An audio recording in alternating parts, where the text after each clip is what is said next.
دہشت گرد ایک ایسے نوجوان کی داستان جس سے بچپن میں جائیداد، عیش و آرام، اپنوں کا پیار، رشتے چھین لیے گئے۔ حالات کے چنگل میں پھنس کر وہ جرائم کی دنیا میں داخل ہوا۔ محب وطن ہوتے ہوئے ملک دشمن قرار دیا گیا۔ انڈیا گیا تو قدم قدم پر موت نے گھیرا، مگر اس نے انڈیا میں انڈیا کی بینڈ بجائے رکھی۔ داستان کی طرف جانے سے پہلے چینل کو سبسکرائب کریں، لائک اور شیئر کر کے اپنی محبت کا ثبوت دیں۔ ایک دل ہلا دینے والی داستان، دہشت گرد۔ دہشت قسط نمبر 53 آبادی کی طرف کی بجائے میں دوسری طرف نکل گئی۔ ویرانے میں جا کر مجھے ایک گڑھا دکھائی دیا۔ میں نے پہلے ڈرائیور کی لاش کو اس گڑھے میں لٹکایا، پھر دونوں ٹرانسمیٹر نکال کر انہیں پتھر پر رکھ کے دوسرے پتھر سے خوب اچھی طرح ریزہ ریزہ کر دیا اور وہ ریزے بھی سمیٹ کر اس گڑھے میں پھینک دیے۔ پچھلی سیٹ سے بھی ڈرائیور کے خون کے دھبے صاف کیے اور ہر طرح سے مطمئن ہونے کے بعد میں واپس روانہ ہو گئی۔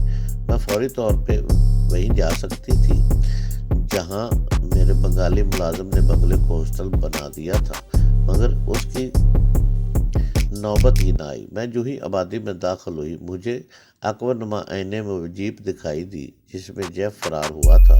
میں نے جیپ کو نمبر پلیٹ سے پہچانا۔ میرا ذہن تیز سے کام کر رہا تھا۔ اب مجھے کیا کرنا چاہیے؟ فوری طور پر مجھے ایک ریٹائرڈ جیلر کا خیال آیا۔ وہ کبھی ہمارے لیے کام کرتا تھا مگر ریٹائرڈ ہونے کے بعد ہمارے لیے نکارہ ہو گیا تھا۔ میں نے فوری طور پر اس کے بنگلے کا رخ کیا۔ اس کا بنگلہ وہاں سے زیادہ دور نہیں تھا۔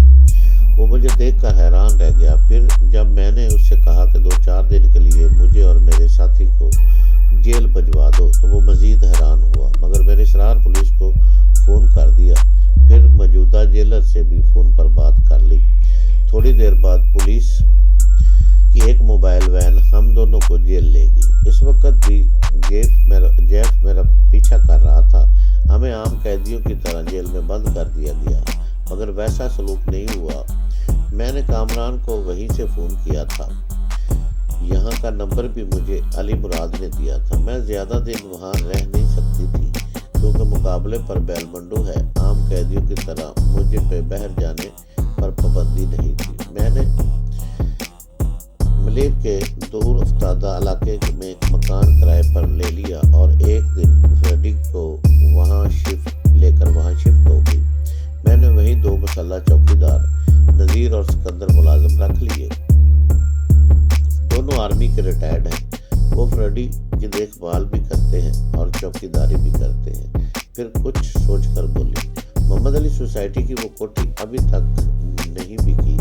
میں نے اسٹیٹ جج سے بات کی ہے، مالک اس کے 26 لاکھ مانگ رہا ہے۔ میرا خیال ہے کہ 18 سے 20 میں سودا ہو جائے گا۔ میں نے ایڈوانس کے طور پہ ایجنٹ کو 1 لاکھ روپے دے دیے ہیں۔ آج شام کو یہ سودا فائنل ہو جائے گا۔ تم وہ سودا فائنل کر لو۔ میں نے کہا میرے پاس فی الحال 90 لاکھ روپے ہیں، بقیہ روپے تم علی مراد سے لے لو۔ 9 لاکھ روپے ہیں، بقیہ رقم تم علی مراد سے لے لو۔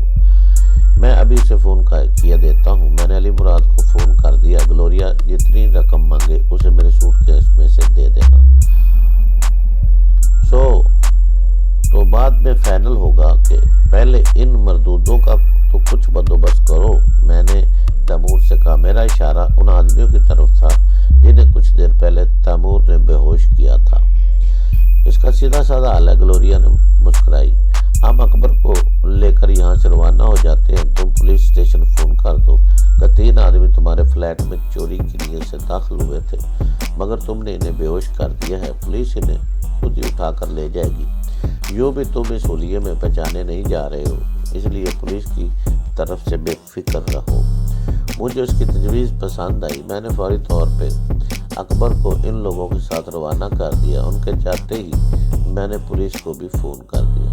15 منٹ کے اندر پولیس وہاں پہنچ گئی۔ بے ہوش ہونے والے اب آہستہ آہستہ ہوش میں آ رہے تھے۔